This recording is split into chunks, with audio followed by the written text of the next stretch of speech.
Ma décision est prise. Comme je l'ai dit, elle sera confirmée par sa sainteté et par l'Église tout entière. Les habitants des terres nouvelles, qu'on appelle les Indes, sont bien nés d'Adam et d'Ève comme nous. Ils jouissent comme nous d'un esprit et d'une âme immortelle. Ils ont été rachetés par le sang du Christ. Ils sont par conséquent notre prochain. Ils doivent être traités avec la plus grande humanité et justice, car ils sont des hommes véritables.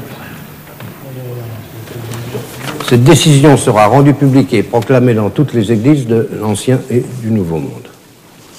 Éminence, pardonnez-moi. Bien sûr, je respecte votre choix.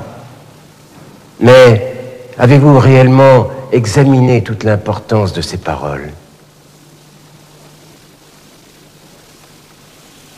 Me soupçonnez-vous de légèreté? Non, à coup sûr. Mais vous devez savoir que vous condamnez à la ruine tous les établissements espagnols. Professeur, est-ce que je vous donne un instant l'impression de ne pas avoir réfléchi? Certes, non. Croyez-vous que je n'ai pas mesuré ma charge? Que je n'ai pas prié pendant les nuits entières? Croyez-vous que je ne me rende pas compte de tout ce que j'engage, qui ne sera plus jamais comme avant? Croyez-vous un instant que Dieu ait pu m'abandonner au moment de choisir parmi ses créatures? Non, Éminence.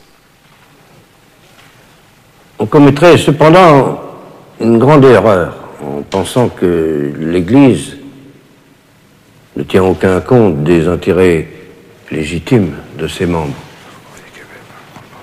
Nous sommes en effet très sensibles aux coups portés à la colonisation. Il existe peut-être une solution que je voudrais rappeler. S'il est clair que les Indiens sont nos frères en Jésus-Christ, doués d'une âme raisonnable, comme nous, en revanche, il est sûr aussi que les habitants des contrées africaines sont bien plus proches de l'animal. Ces habitants sont noirs, très frustes. Ils ignorent toute forme d'art et d'écriture. Ils n'ont construit que quelques huttes.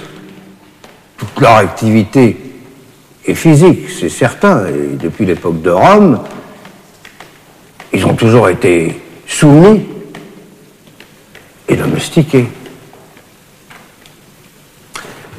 Des Africains ont déjà fait la traversée. Oui, Éminence, depuis les premiers temps de la conquête. Ils s'adaptent vite au climat. Ils sont même assez résistants. Qui les expédie?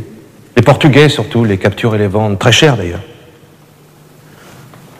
Je ne peux évidemment que le suggérer, mais pourquoi ne pas les ramasser vous-même en quantité suffisante? Vous auriez assurément une main-d'œuvre robuste et encore moins dispendieuse. Je suppose qu'en Afrique, ça se trouve facilement. Leurs rois eux-mêmes les vendent.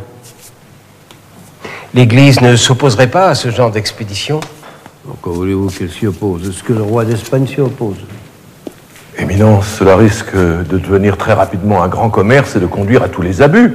À des guerres, à des révolutions. À vous entendre, frère Bartholomé, rien ne peut être pire que ce qui déjà se pratique.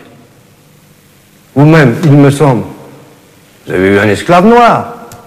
Pendant peu de temps, et jamais je ne l'ai tenu pour un esclave. Vous étiez satisfait de son service? Très satisfait. N'avez-vous pas dit vous-même, si je me souviens bien, que c'était une très bonne solution et que vous la recommandiez? Je l'ai dit, oui, hélas, dans ma jeunesse et pour épargner les Indiens. Mais, Éminence, j'ai changé, comme nous changeons tous. Aujourd'hui, j'ai honte de mes paroles. Et je dis au contraire... Bon, c'est très bien, c'est très bien. Que les Africains sont des hommes comme les autres, des fils d'Adam, et que ce serait là commettre un péché mortel. On ne va pas recommencer, quoi.